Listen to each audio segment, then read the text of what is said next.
ഇൻഫോസ്പെയറിൻ്റെ പുതിയൊരു വീഡിയോയിലേക്ക് ഏവർക്കും സ്വാഗതം.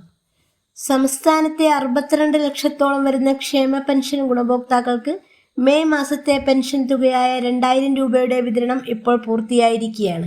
ജൂൺ മാസത്തെ പെൻഷൻ തുക 2000 രൂപയായിരിക്കുമോ, പുതിയ സർക്കാർ വർദ്ധിപ്പിക്കുമെന്ന് പറഞ്ഞ് 3000 രൂപയാകുമോ എന്നതായിരുന്നു എല്ലാവരും ആകാംക്ഷയോടെ കാത്തിരുന്നത്. UDF സർക്കാരിൻ്റെ നയപ്രഖ്യാപനത്തിൽ പെൻഷൻ 3000 രൂപയാക്കി വർദ്ധിപ്പിക്കുമെന്ന് പ്രഖ്യാപിച്ചിരുന്നു.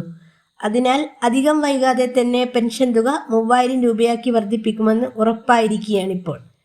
എന്നാൽ സർക്കാർ കഴിഞ്ഞ ദിവസം പുറത്തിറക്കിയ ധവളപത്രത്തിൽ സംസ്ഥാനം ഇപ്പോൾ 5 ലക്ഷം കോടിയിലധികം കടബാധ്യത നേരിടുന്നതായി വ്യക്തമാക്കിയിരുന്നു.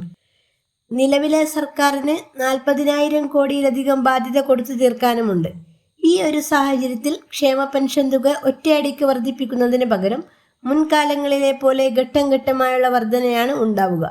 ജൂൺ 19-നാണ് സംസ്ഥാന സർക്കാരിൻ്റെ ആദ്യ സമ്പൂർണ്ണ ബജറ്റ് നടക്കാൻ പോകുന്നത്.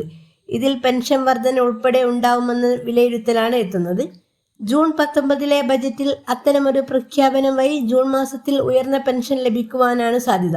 എന്നാൽ ഒറ്റയടിക്ക് 3000 രൂപയാക്കി പെൻഷൻ ഉയർത്തുവാനുള്ള സാധ്യതയും കുറവാണ്. സംസ്ഥാനത്ത് സാമ്പത്തിക ബുദ്ധിമുട്ടുകൾ ഉള്ളതിനാൽ തന്നെ ഘട്ടം ഘട്ടമായാണ് 3000 രൂപയാക്കി വർദ്ധിപ്പിക്കുക. അതായത് ആദ്യഘട്ടത്തിൽ 200, 300 എന്നീ നിരക്കുകളിലായിരിക്കും വർധന ഉണ്ടാവുക. അതേസമയം ഇലക്ഷൻ കഴിഞ്ഞതോടെ അനർഹരായിട്ടുള്ളവരെ ഒഴിവാക്കി പെൻഷൻ പട്ടിക ശുദ്ധീകരിക്കുന്ന സോഷ്യൽ ഓഡിറ്റ് പോലുള്ള പ്രക്രിയയും ഈ മാസം തന്നെ സജീവമാകുമെന്നാണ് റിപ്പോർട്ടുകൾ സൂചിപ്പിക്കുന്നത്. വീട്ടിൽ AC-യും സ്വകാര്യ കാറുമൊക്കെ ഉള്ളവർക്കെതിരെ കുറച്ചു മാസങ്ങളായി മന്ദഗതിയിലായിരുന്ന പുറത്താക്കൽ നടപടികളൊക്കെ ഇനി സജീവമാകും. അർഹരായിട്ടുള്ളവർക്ക് ഉയർന്ന പെൻഷൻ നൽകി സാമ്പത്തികമായി ഉയർന്ന നിലയിലുള്ളവരെ ഒഴിവാക്കുന്ന നടപടിയാണ് ഇനി സജീവമാകുക.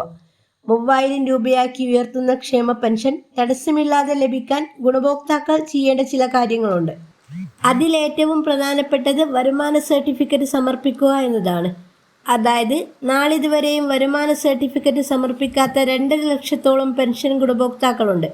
അവർ ജൂൺ 30-നകം വരുമാന സർട്ടിഫിക്കറ്റ് സമർപ്പിക്കേണ്ടത് നിർബന്ധമാക്കിയിരിക്കുകയാണിപ്പോൾ. അവസാന തീയതിക്ക് മുമ്പായിട്ട് തന്നെ ഈ രേഖ സമർപ്പിച്ചിട്ടില്ലെങ്കിൽ പെൻഷൻ മുടങ്ങുമെന്ന് ഉറപ്പാണ്.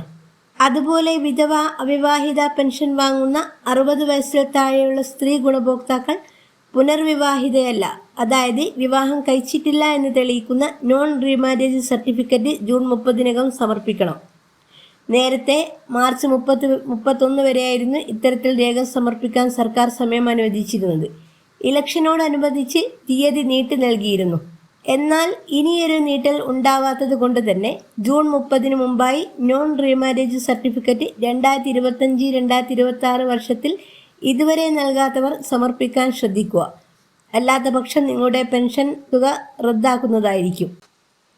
ജൂൺ മാസത്തിലെ പെൻഷൻ തുകയ്ക്കായുള്ള കാത്തിരിപ്പിലാണ് ഗുണഭോക്താക്കൾ. ബജറ്റിന് ശേഷം പെൻഷൻ വർദ്ധിപ്പിക്കുകയാണെങ്കിൽ വർദ്ധിപ്പിച്ച തുക ഈ മാസമോ അല്ലെങ്കിൽ അടുത്ത മാസമോ ലഭിച്ചു തുടങ്ങുന്നതായിരിക്കും.